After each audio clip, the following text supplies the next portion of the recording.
Hello everyone, I welcome you all to आप सभी का यूट्यूब चैनल। मैं आपका बड़ा भैया श्लोक वर्मा। तो आज की इस वीडियो में आप और मैं यानी कि हम मिलके फोड़ रहे होंगे सिविक्स के पहले चैप्टर को, जिसका नाम है पावर शेयरिंग। और इस वीडियो को देखने के बाद भैया आपको कहीं भी जाने की जरूरत नहीं पड़ेगी, पावर शेयरिंग आपको इतने अच्छे से समझ में आ जाएगा। तो नॉर्मल शब्द में अगर हम बात करें तो हम कहेंगे इसको डिवीजन ऑफ पावर, ताकत का बंटवारा। जैसे आपका घर है, घर में आपके एक बड़े भैया हैं और आपको, आप भैया को जाना है बाहर, मम्मी कहते हैं हाँ बेटे चले जाओ, आपको कहते नहीं जाना। भैया गए फोन, ले लो बेटा फोन, आपको नहीं मिला। भैया गए प्ले स्टेशन, भैया को मिल गया, आपको नहीं मिला। भैया कहे बाइक, आपको नहीं दिलवाया, भैया को दिलवा दिया। भैया कहे कार, भैया को दिलवा दिया, आपको नहीं दिलवाया। क्या यहाँ पर इक्वल शेयरिंग ऑफ पावर हो रही है? तो भैया नहीं हो रही है। लेकिन ऐसा मत करना कि विद्रोह कर दो, सिविल वॉर नहीं करनी है भैया। सिविल वॉर आपको यहाँ पर नहीं करनी है, क्योंकि सभी मम्मी डैडी अपने बच्चों से बहुत प्यार करते हैं। उनकी नजरों में कोई छोटा बड़ा नहीं होता भैया, वे तो आपको इक्वली प्यार करते हैं। आप समझ गए कि पावर शेयरिंग का मतलब है डिवीजन ऑफ पावर। तो एनसीईआरटी की बुक के हिसाब से हम चल रहे होंगे। तो एनसीईआरटी की बुक में ना सबसे पहले जो जिक्र हुआ है वो हुआ है बेल्जियम का। तो बेल्जियम यूरोप की एक छोटी सी कंट्री है। बेल्जियम कहां पर है? यूरोप में है, वहां पर एक स्मॉल कंट्री है।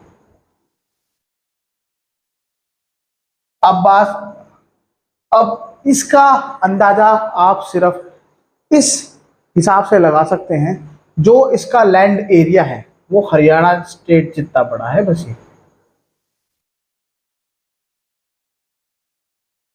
बेल्जियम यूरोप की एक छोटी सी कंट्री है, हमारा जो हरियाणा स्टेट है उसके जितनी बड़ी है। और यहाँ की पॉपुलेशन सिर्फ 1 करोड़ है, जबकि इंडिया की पॉपुलेशन 135 से 140 करोड़ है। बेल्जियम की neighbour countries France, Germany, Netherland और लग्जमबर्ग। तो जो बेल्जियम है वो एक स्मॉल कंट्री है यूरोप में, हरियाणा स्टेट जितना बड़ा है। इसकी पॉपुलेशन है 1 करोड़। नेबर कंट्रीज है France, Germany, Netherland and Luxembourg. क्या मान लीजिए ये सर्कल है बेल्जियम। अब यार इतनी अच्छी मेरी ड्राइंग है नहीं कि मैं आपको बेल्जियम का नक्शा बना के दिखा दूं, चाहे वो कैसे भी हो, लेकिन मेरी इतनी अच्छी ड्राइंग नहीं है। 59% ये ऊपर वाला है फ्लेमिश रीजन और नीचे वाला है वलोनिया रीजन। ठीक है, यहाँ पे एक छोटे से एरिया में है ब्रसल्स। यहाँ पे क्या है? ब्रसल्स। और ब्रसल्स क्या है? Capital of Belgium.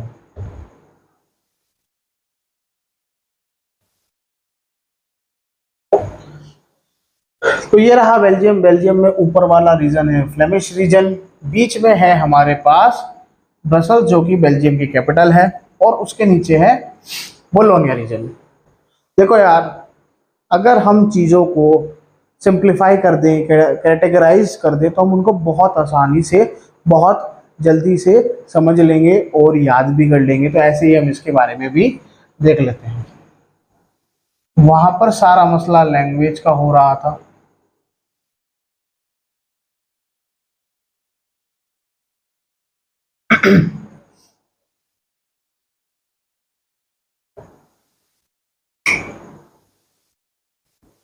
तो जो वहाँ पहली बोलने वाली भाषा थी वो फ्रेंच थी।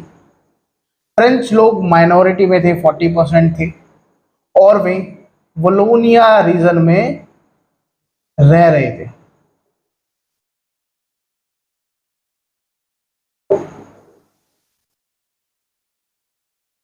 जो डच स्पीकिंग पॉपुलेशन थी वे 59% थे और वे फ्लेमिश रीजन में रह रहे थे।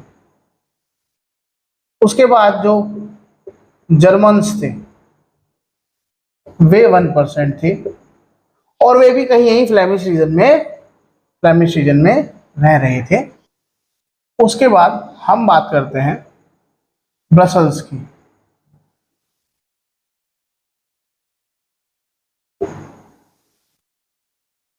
ब्रसल्स में 80%, कितने 80% तो फ्रेंच थे और 20%, मैं यहाँ पर सिर्फ और सिर्फ ब्रसल्स की बात कर रहा हूँ।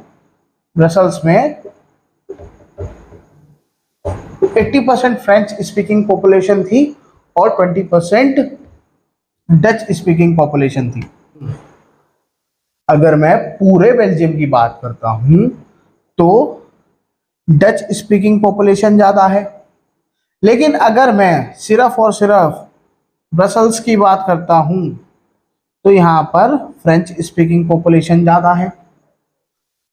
तो जो ये फ्रेंच वाले भैया हैं, कौन, जो ये फ्रेंच बोलते हैं, वे पैसे में बहुत ज़्यादा तगड़े हैं, ये ताकत में बहुत ज़्यादा तगड़े हैं as compare to Dutch speaking population. तो इसी चक्कर के चलते हुए यहां पर टेंशन्स क्रिएट होनी शुरू हो जाती हैं। यार देखो, लड़ाई झगड़े, बड़ी लड़ाइयां छोटी छोटी बातों से ही शुरू होती हैं। अब यार एक छोटी सी बात है, जिसके पास ज्यादा पैसा होगा, जिसके पास मनी प्लस पावर होगा, ऑब्वियस सी बात है भैया, वही बंदा फर्स्ट आएगा। इन द सेंस बड़े पॉलिटिशियंस उसकी सुनेंगे, मेडिकल फैसिलिटीज उसके पास ज़्यादा अच्छी होंगी, एजुकेशनल फैसिलिटीज उसके पास ज़्यादा अच्छी होंगी। तो यहाँ पर डच स्पीकिंग पॉपुलेशन को ऐसा लगा कि भैया हमारे साथ तो पार्शियलिटी करी जा रही है, हमारे साथ भेदभाव करा जा रहा है। और इसी फीलिंग के चलते हुए फ्रेंच और डच स्पीकिंग कम्युनिटीज़ के बीच में थोड़े थोड़े झगड़े होने शुरू हो गए थे। तो ये बातें ना वहाँ की गवर्नमेंट देख रही थी कि भैया टेंशन क्रिएट होनी शुरू हो गई हैं। और जो ये टेंशन्स क्रिएट हुई थी ना, ये जो टेंशन्स क्रिएट हुई थी वे 1950 से लेके 1960 तक तगड़ी होकर चली। आप समझ रहे हो, कम से कम 15 से 20 सालों तक फ्रेंच और डच स्पीकिंग कम्युनिटी के बीच में टेंशन्स चल रही थी। फ्रेंच वाले ने डच वाले को ताना मार दिया, डच वाले ने फ्रेंच वाले को ताना मार दिया, कहीं मारपीट हो गई, कहीं कम्युनिटी वायलेंस हो गई। ऐसा नहीं था कि कम्युनिटी वायलेंस नहीं हुई, हुई थी कम्युनिटी वायलेंस, झगड़े हुए। फ्रेंच वालों ने डच वालों की दुकानें जला दी, डच वालों ने फ्रेंच वालों की दुकानें जला दी। तो इन सब घटनाओं को देखते हुए जो बेल्जियम की गवर्नमेंट थी उसने जल्दी से स्टेप्स ले लिए कि भैया ये लड़ाई झगड़े और ना बढ़े और हमारे देश में आग ना लगे। तो जब 1950 से लेके 1960 तक टेंशन चली, किसमें, फ्रेंच एंड डच में, तो इस चीज को ऑब्जर्व करा वहां की गवर्नमेंट ने और ये लोग इतने ज्यादा स्मार्ट थे, आग में घी डालने का काम नहीं किया। इन लोगों ने आग के ऊपर पानी ही गिर दिया, इन्होंने आग को ही बुझा दिया। ना रहेगा बांस, ना बजेगी बांसुरी। तो इसकी वजह से टेंशन्स की वजह से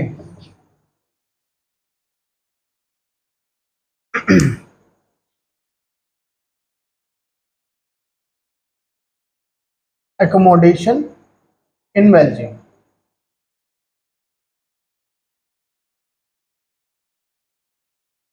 1970 से लेके 1993 तक 4 टाइम्स जो उनका कॉन्स्टिट्यूशन था उसमें अमेंडमेंट कर दिए। अमेंडमेंट यानी कि चेंजेस कर दिए कि भैया हमारे देश में आग ना लगे, हम अपने देश को बचाना चाहते हैं, हम अपने देश से प्यार करते हैं, हम यहाँ पर सिविल वॉर नहीं होने देंगे। क्योंकि इवेंचुअली क्या होता, जब दो कम्युनिटीज के बीच में टेंशन ज्यादा बढ़ जाती है ना, तो सिविल वॉर होती है। लेकिन उस सिविल वॉर का नुकसान हर एक इंसान को होता है। बस आप ये सोच सकते हैं कि सिविल वॉर इतनी खतरनाक होती है, बहुत सारे लोगों को अपना होम टाउन यानी कि जो उनका घर है उसको छोड़ के कहीं और इवन दूसरी कंट्रीज में जाकर रहना पड़ जाता है। 4 टाइम्स कॉन्स्टिट्यूशन को अमेंड करा, और पहला जो सेंट्रल लेवल पर हुआ, सेंट्रल लेवल पर हुआ, इक्वल नंबर ऑफ मिनिस्टर्स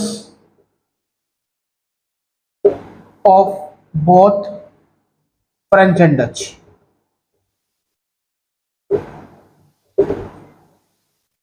सकते हैं हम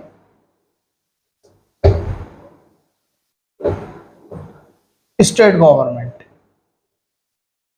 ये पहला लेवल हो गया सेंट्रल लेवल, दूसरा पर स्टेट गवर्नमेंट।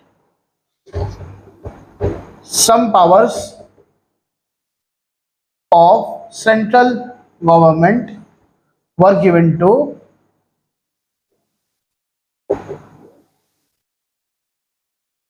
स्टेट गवर्नमेंट, और यहां पर भी इक्वल नंबर ऑफ मिनिस्टर्स थे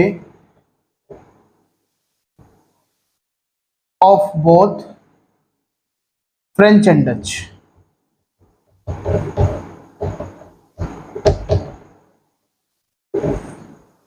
तो सबसे पहले तो सेंट्रल लेवल पर क्या हुआ, वहां पर इक्वल नंबर ऑफ मिनिस्टर्स थे फ्रेंच और डच के। तो सबसे पहले उन्होंने क्या करा, जो उनकी सेंट्रल लेवल की गवर्नमेंट थी वहां पर इक्वल नंबर ऑफ मिनिस्टर्स बैठा दिए, किसके, फ्रेंच के और डच के। उसके बाद स्टेट गवर्नमेंट के लेवल पर उन्होंने अपनी कुछ पावर्स यानी कि सेंट्रल गवर्नमेंट ने अपनी कुछ पावर्स स्टेट गवर्नमेंट को दे दी थी कि भैया अब आप एक इंडिविजुअल एंटिटी हो, अब आप अपने फैसले खुद लो। और वे फैसले कौन से हो सकते हैं वो हम चैप्टर 2 फेडरलिज्म में पढ़ लेंगे। उसके बाद स्टेट गवर्नमेंट में भी इक्वल नंबर ऑफ मिनिस्टर्स थे of both French and Dutch. आप वीडियो पॉज करके नोट्स बना सकते हो। ब्रसल्स, तो जो ब्रसल्स थी ना, देखो आपको मैंने अभी समझाया था कि बेल्जियम में क्या खिचड़ी पक रही थी, कि अगर हम पूरी बेल्जियम कंट्री की बात करें ना, तो वहां पर फ्रेंच माइनॉरिटी में थे, डच मेजोरिटी में थे। तो ब्रसल्स के केस में ना उन्होंने क्या करा, भैया तुम एक अपनी खुद की सेपरेट गवर्नमेंट ले लो, हमारा सर ना खाओ। तो ब्रसल्स को अलग से एक सेपरेट गवर्नमेंट दे दी गई, उसमें भी इक्वल नंबर ऑफ मिनिस्टर्स थे।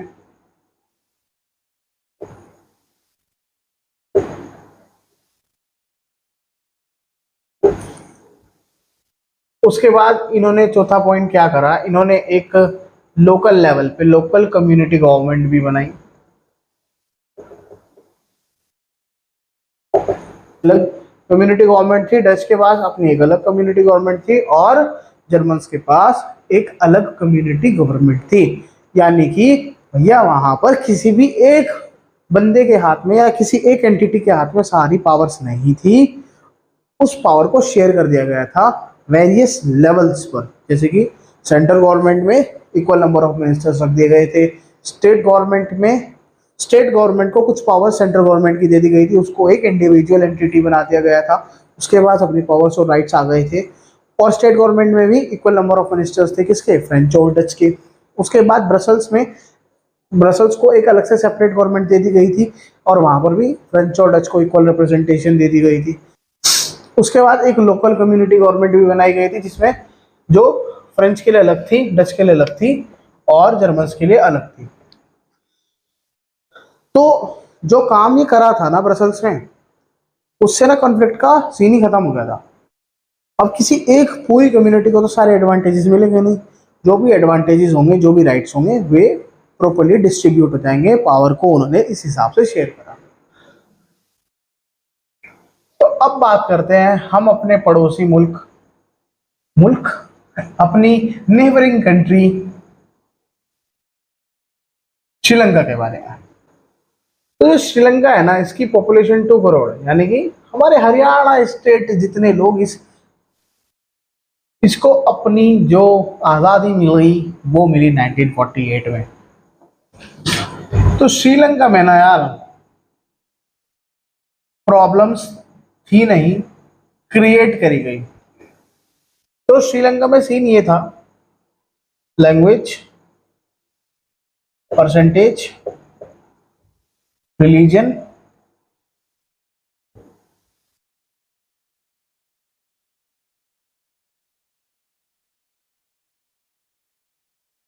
नंबर 1 पे लैंग्वेज कौन सी थी? सिनाला थी 74%, और रिलीजन था बुद्धिस्ट। उसके बाद थी तमिल।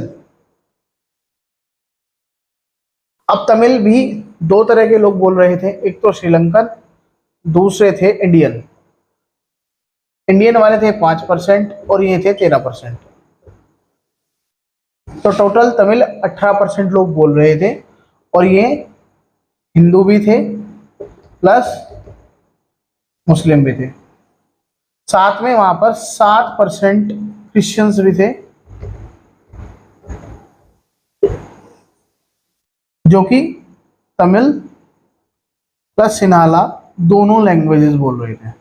देखो यार, ऐसे हमने इसको बहुत ज़्यादा सिंप्लीफाई कर दिया कि सिन्हाला 74% थे, बुद्धिस्ट रिलीजियन को फॉलो कर रहे थे, या फिर बुद्धिस्ट 74% थे, वे सिन्हाला लैंग्वेज बोल रहे थे। तमिल श्रीलंकन 13% थे, इंडियन जो तमिल्स इंडियन थे।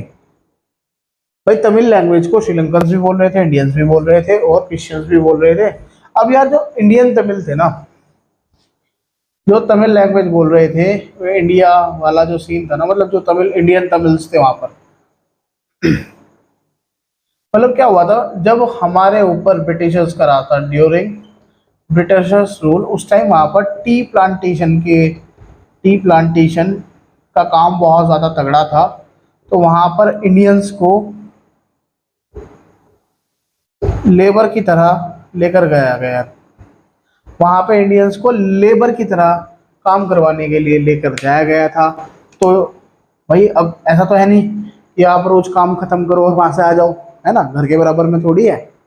तो जो इंडियंस यहाँ से वहां गए थे टी प्लांटेशन का काम करने के लिए, अब उनको वहीं रुकना पड़ गया, तो वे वहीं रुक गए। ठीक है। तमिल इंडियंस कौन थे? जो ब्रिटिश रूल के टाइम वहां पर टी प्लांटेशन का काम करने गए थे लेबर के तौर पर। ठीक है। यहाँ पे ना कुछ मसला था नहीं, क्रिएट करा गया। जो श्रीलंका की गवर्नमेंट थी ना, जो श्रीलंका की गवर्नमेंट थी जो श्रीलंका की गवर्नमेंट थी, वो एक विचारधारा, एक सोच, एक थॉट प्रोसेस, मेजोरिटेरियनिज्म मेजोरिटेरियनिज्म में भरोसा करती थी। मेजोरिटेरियनिज्म का मतलब ये है कि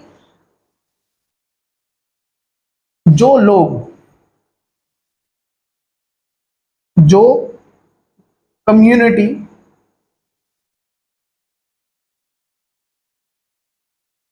मेजोरिटी यानी कि ज्यादा नंबर में ना, मेजोरिटी में है, बस उसकी सुनो।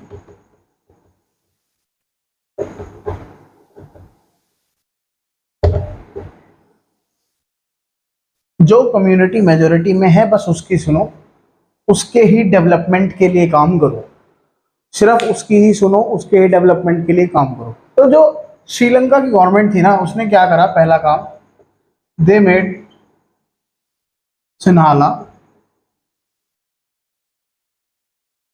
As their official language.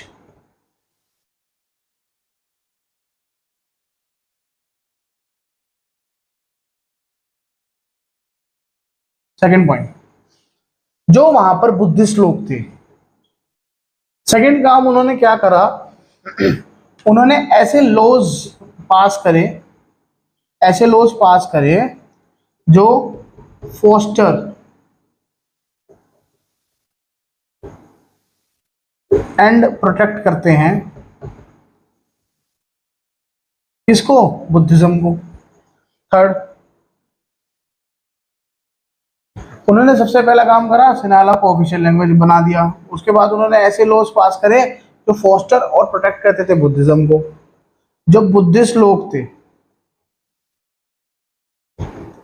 जो बुद्धिस्ट थे, उनको जितनी भी ऑफिशियल पोजीशंस थी, लाइक मिनिस्टर्स, ऑफिशियल पोजीशंस, उनमें उनको बैठा दिया गया था। अगर किसी जॉब के लिए दो बंदे आ रहे हैं, एक तमिल बोलता और एक सिनाला बोलता है, तो जो बुद्धिस्ट होगा, जो सिनाला बोलता है, उसका सिलेक्शन हो जाएगा, और जो तमिल बोलता है उसका सिलेक्शन नहीं होगा। एक बार इन सब के खिलाफ ऐसा नहीं तमिल्स ने कुछ आवाज नहीं उठाई, तमिल्स ने आवाज उठाई। उन्होंने कहा भैया या तो आप हमें एक सेपरेट गवर्नमेंट दे दो, हमें एक सेपरेट कंट्री बना दो, या फिर आप जो हमारी मांगे हैं उन्हें सुन लो, आप तमिल को भी ऑफिशियल लैंग्वेज बनाओ, आप तमिल को ऑफिशियल लैंग्वेज बनाओ।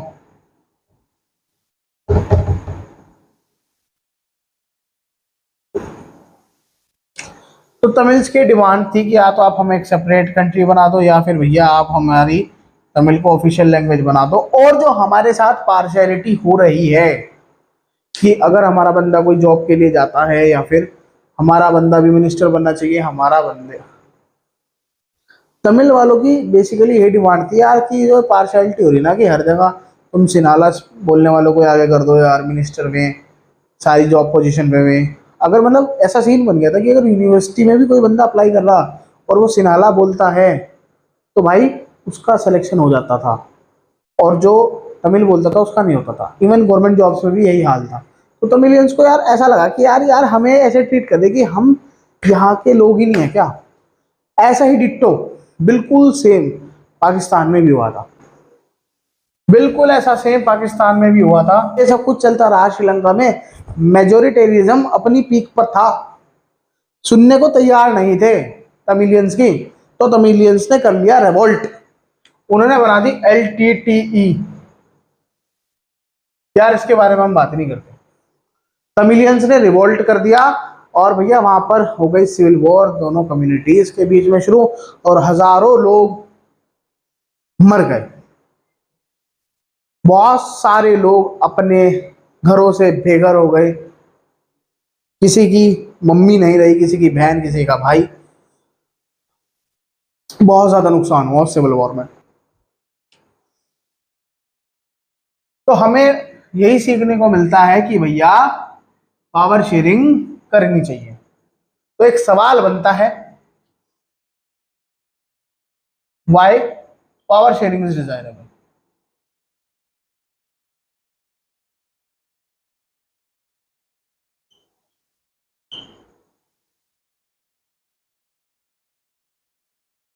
तो इसका पहला आंसर होगा प्रूडेंशियल, और दूसरा होगा मोरल।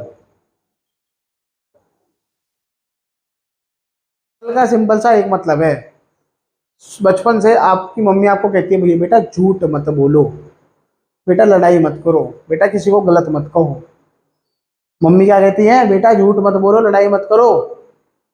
लेकिन अगर आप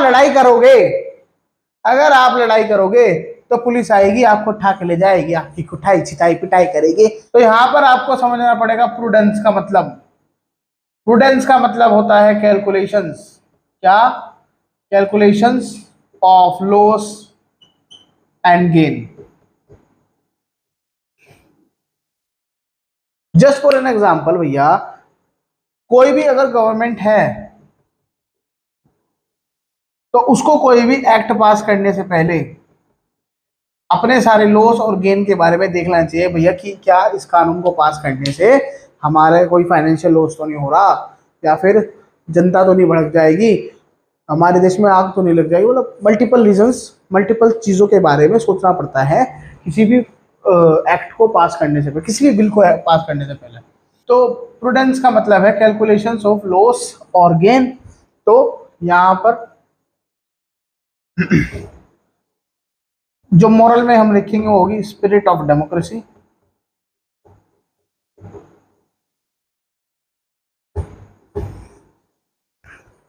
हम कोई भी ऐसा फैसला ना ले ले किसी भी दो लोगों के बीच में या दो कम्युनिटीज के बीच में लड़ाई झगड़ा ना हो, क्योंकि अगर लड़ाई झगड़ा हुआ और सिविल वॉर तक बात पहुंच गई ना, तो भैया नुकसान हमारे अल्टीमेटली देश का ही होगा। तो भैया अब हम चल रहे हैं अपने इस छोटे से चैप्टर के एंड में। हम यहाँ देखेंगे various forms of power sharing.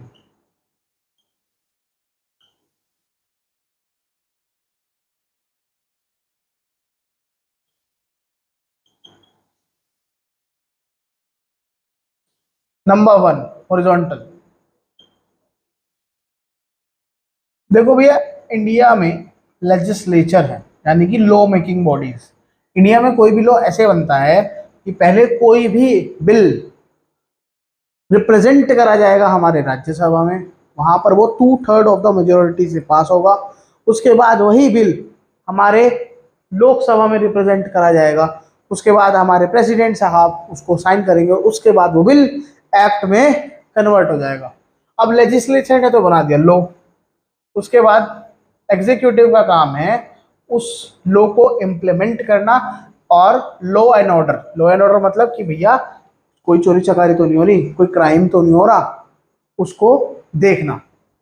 उसके बाद आती है जुडिशरी। इनका काम इतना है लॉ एंड ऑर्डर सही रहे, और इनका काम यही है कि अगर कुछ डिस्प्यूट हुआ है, चाहे वो क्रिमिनल हो या वो सिविल हो, भाई किसी ने चोरी करी, पुलिस उसको पकड़ के ले गई, और वो कह रहा भैया मैं तो बेगुनाह हूं, तो पुलिस उसको लेकर जाएगी कोर्ट में, और फिर कोर्ट डिसाइड करेगा कि भैया तू क्या है, किसी ने अगर मर्डर करा है, वो कह रहा मैंने मर्डर नहीं करा, तो वो कौन डिसाइड करेगा? वो हमारा जुडिशरी डिसाइड करेगा। देखो यार, इस सिस्टम की एक खास बात, इस सिस्टम में सबसे बढ़िया खास बात यह है कि एक तो तीनों बॉडीज के पास इक्वल पावर्स है, और अपने फंक्शंस को ना ये चेक एंड बैलेंस करते रहते हैं।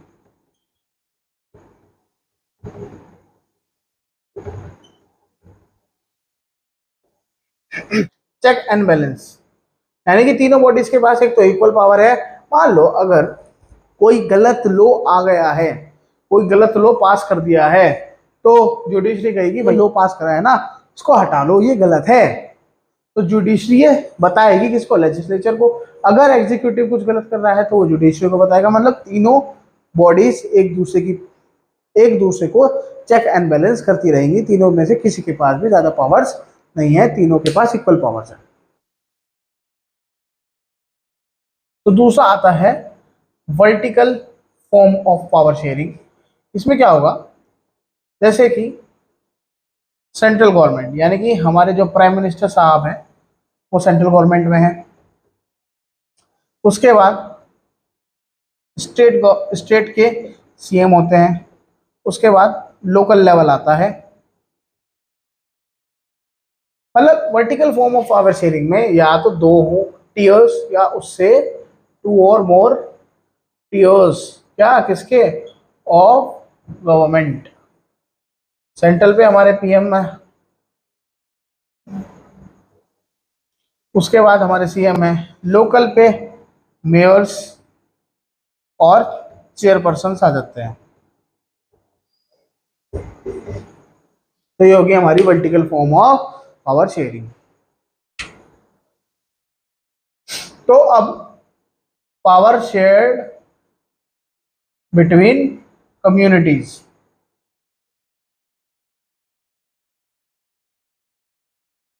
तो जैसे कि हमारे इंडिया में ना रिजर्वेशन दी जाती है, किसको दी जाती है? इकोनॉमिकल वीकर सेक्शन को दी जाती है, एससी एसटी को दी जाती है, ओबीसीज को दी जाती है, माइनॉरिटीज को दी जाती हैं,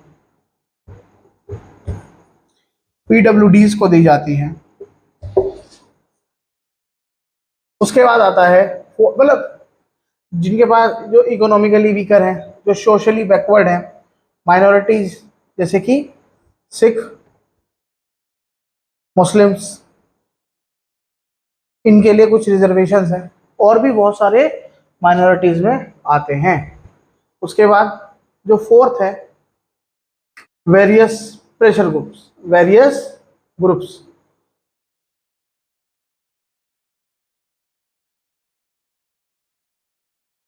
यार ये ग्रुप्स काम ये करते हैं कि ये ना, जैसे अभी जैसे कुछ दिन पहले एक कानून आया था जिसके ऊपर किसानों ने बहुत विरोध किया था, तो उसमें जो मेजर प्राइमरीली किसान यूनियन थी वो थी BKU, भारतीय किसान यूनियन।